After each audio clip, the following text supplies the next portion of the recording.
Congratulations, Coach LA. You established an early lead that you held on to until the end. What was the key to sustaining that, and what else would you like to build on as you try to push your winning streak in your next game?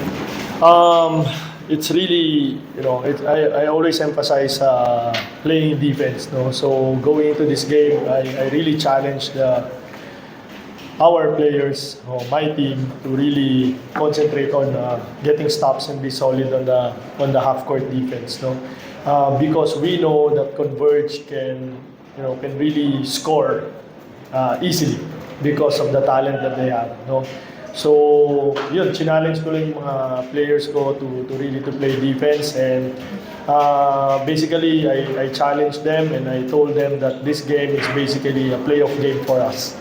No, it's either them or us. Yun lang yun eh. Diba? It's either them or us kasi because of our team standing. So, dikit-dikit kasi masyado. So, every game really counts on this conference, in this conference right now. So, I really commend them. Again, I want to give credit to all my players that they really lock in defensively. No, although we scored 106, but what I really like was our defense from start to finish. Yun yung in-emphasize ko talaga. So hopefully we can see this game as a blueprint moving forward, especially playing a lot of big teams and teams that are above us. No? So hopefully this can be our momentum going to that stretch. No?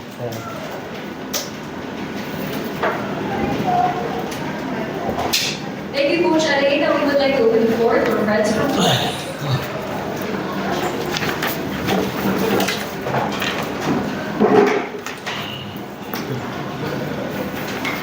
Xavier, congratulations.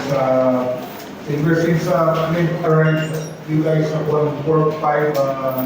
What does this say about things that I think he fits in great with us. Clint is a guy of a lot of experience.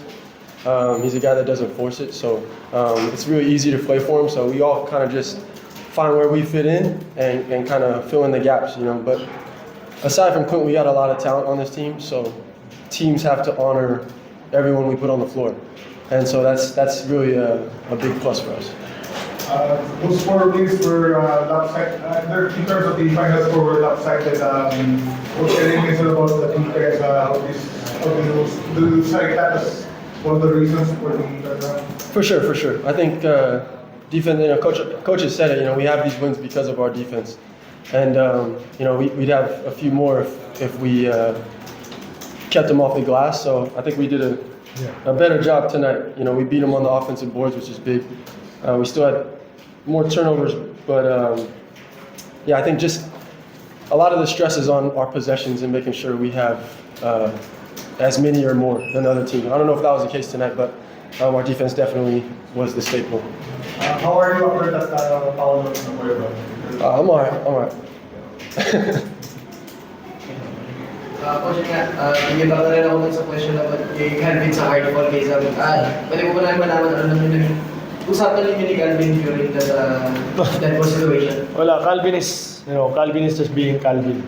Ever since, even when we were playing against each other, he's really like that. He's the type of player that, if you get irritated on him, talo ka. Pag napikon ka, talo ka sa kanya. So, wala, ano lang yun. It's just me talking to Calvin, being his kuya also. Reminding him that just keep playing. Yun lang. Well, yun lang yun. Nakausap si Calvin after the game? Wala eh. Wala siya. Nag-walkout din siya eh. Again, Calvin just being Calvin. Right? Coach, I'm sure di mo pa nag-isip pero next game niyo refresh na. Actually, iniisip ko na.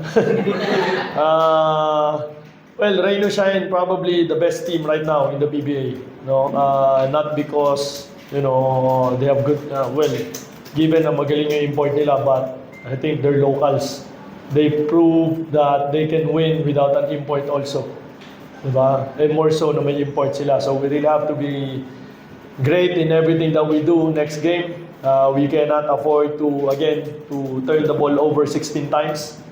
because this 16 turnovers might be probably an easy 35 points or 30 points against Rain or Shine. So we have to take note of that.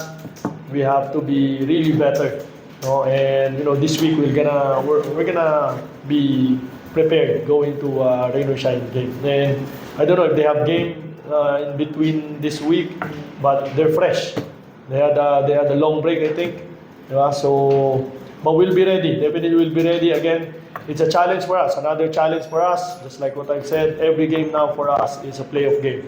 So we want to treat every game as a playoff game. So hopefully, makaisa ulit. But again, it will depend on our preparation this week. Coach, binigyan kayo ng magandang laro ni Chris in the first half. Ano naman sa Well, Chris is he's a type of player that ang role niya sa team na to, that's why I got him, is really for him to be a defender. A big wing defender. Alam naman natin dito, maraming mga ganyang klaseng player na kailangan na talent na kailangan natin bantayan in this game. We have Mikey Williams, you have Stockton, you have Delehan. In Rain or Shine, he has to defend big three also, di ba? So, yun naman talagang role niya dito. Offensively, if he makes basket, that's bonus already. But he will play for this team because of his defense.